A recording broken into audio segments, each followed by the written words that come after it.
Happy birthday, dear Travis.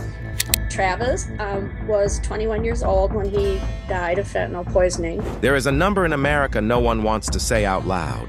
100,000. That's how many Americans we now lose every single year to drugs, according to the National Institute on Drug Abuse. More than car accidents, more than guns, more than war. I'm looking at the numbers, and I'm looking at them compared to the car crash deaths and the gun fatalities, where the number of overdose deaths overwhelm those two categories combined. But behind that number is a mother waking up to the sound of a phone ringing in the middle of the night, a father forced to identify a body he prayed he would never see, and a child waiting on the front steps for a parent who is never coming home. These are not statistics. These are families, destroyed not by chance, but by a multi-billion-dollar supply chain stretching from the jungles of South America to the streets of nearly every American town. The Catatumbo forest is at the heart of the largest coca growing area in Colombia. The country is producing more cocaine than ever before, and the drug is now Colombia's most important export. Today, we're going to uncover the real cost of addiction, not just the human cost, but the financial cost, the national security cost, and the hidden price every one of us pays. Because the truth is simple, the cost of addiction isn't measured in dollars, it's measured in lives. Section 1, the human cost. Addiction is not a headline. It is a quiet, slow-motion disaster tearing through American families every day. For every person who dies, dozens more are trapped in the shadows, battling withdrawal, homelessness, violence, and poverty. Behind every overdose is a chain reaction, a child placed into foster care, a partner left to rebuild their life, a community struggling to hold itself together. This crisis does not discriminate. It reaches into suburbs, rural towns, cities, reservations, and communities of every income level. We all know someone caught in the torment of addiction. Addiction has become one of the most devastating forces in American life, and its origin begins thousands of miles away. Section 2, where it begins South America. To understand the damage happening in America, you have to understand where the drugs come from. In Colombia, Peru, Bolivia, and across Venezuela's lawless border regions, cocaine and fentanyl precursors are manufactured at an industrial scale. Deep in the jungle, hidden under thick canopy, labs operate day and night, protected by guerrilla factions, cartel soldiers, corrupt military units, and in some cases, entire governments who profit from the trade. Venezuela has become a major launch point for cocaine heading to the United States. Criminal networks like the Cartel of the Suns, FARC dissident groups, and the violent gang known as Tren de Aragua have turned the country into a trafficking superhighway. But South America is only the beginning. Mexico is where the product becomes lethal. Section 3, Mexico, the final gateway. They're the ones responsible for pushing powerful synthetic drugs into the United States like methamphetamine and fentanyl, and they're also at the same time responsible for a large portion of the violence that we see in Mexico. Nearly every illicit drug entering the U.S. flows through one of two cartel giants, the Sinaloa Cartel and the Jalisco New Generation Cartel, also known as CJNG. Together, they operate like multinational corporations. They control ports, they run distribution hubs, they operate chemical labs, and they maintain armed units more powerful than the militaries of some nations. They flood the U.S. with fentanyl, cocaine, methamphetamine, heroin, and counterfeit pills, delivered through border tunnels, tractor trailers, drones, ultralight aircraft, and human couriers. These organizations are not street gangs. They are military-grade global businesses, and America has become their most profitable market. Section 4, the healthcare price tag.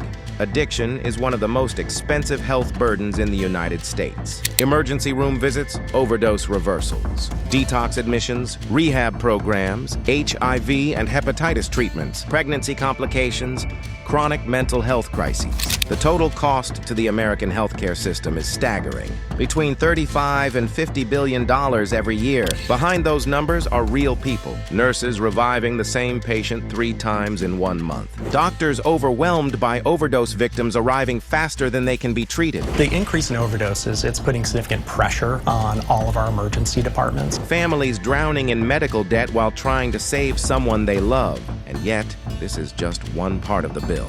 Section 5, the criminal justice burden. Every agency in the American justice system, local police, state troopers, federal prosecutors, DEA, FBI, Homeland Security, is impacted by drug trafficking. We have increased the amount of money for handling the problem of dangerous drugs. It will be $600 million this year. More money will be needed in the future. Billions are spent each year on surveillance operations, undercover assignments, border interdictions, and cartel investigations. Courtrooms overflow. Public defenders are overwhelmed. Prosecutors carry caseloads that triple what they did 20 years ago. And the prisons, they're packed with non-violent drug offenders, costing taxpayers an average of $40,000 per inmate per year. Meanwhile, cartel networks evolve faster than law enforcement can respond. They treat American laws as inconveniences, not barriers. Section 6, the military cost. What most Americans don't know is this: a significant portion of the U.S. Navy and Coast Guard's operational time is spent fighting cartels. Destroyers, submarines,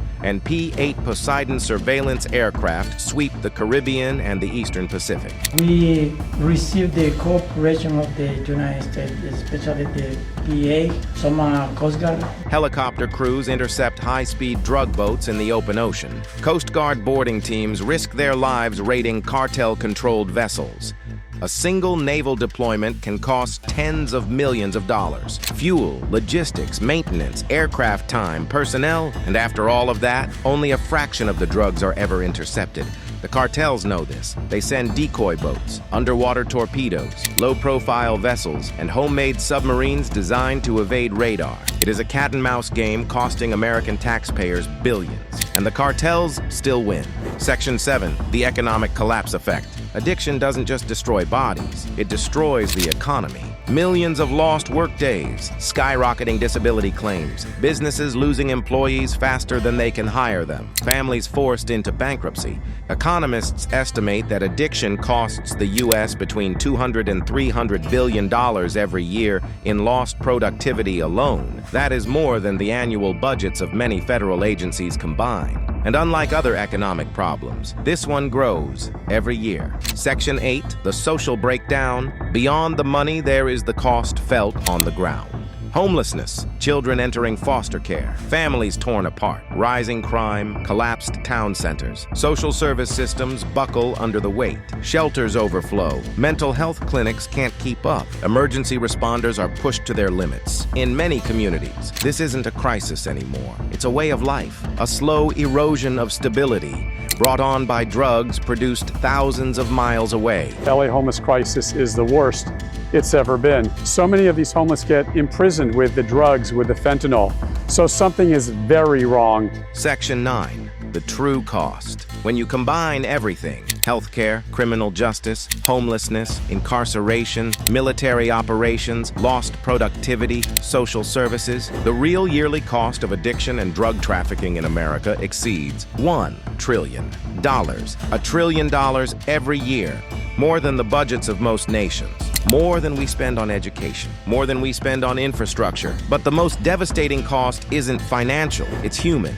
Every overdose is a life cut short, a family broken, a generation changed. Section 10, what must happen next? There is no single solution to this crisis. Stopping drugs at the border is not enough. Arresting addicts is not enough. Treating this as a war is not enough. Real change requires a new approach, one that combines enforcement with treatment, technology with compassion, and border security with real investment in communities devastated by addiction. Because if we do nothing, the next 100,000 deaths won't just be numbers. They will be someone's mother, someone's son, someone's brother, someone's best friend, and one day, someone you know. The cost of addiction is unbearable, but the cost of ignoring it is far greater.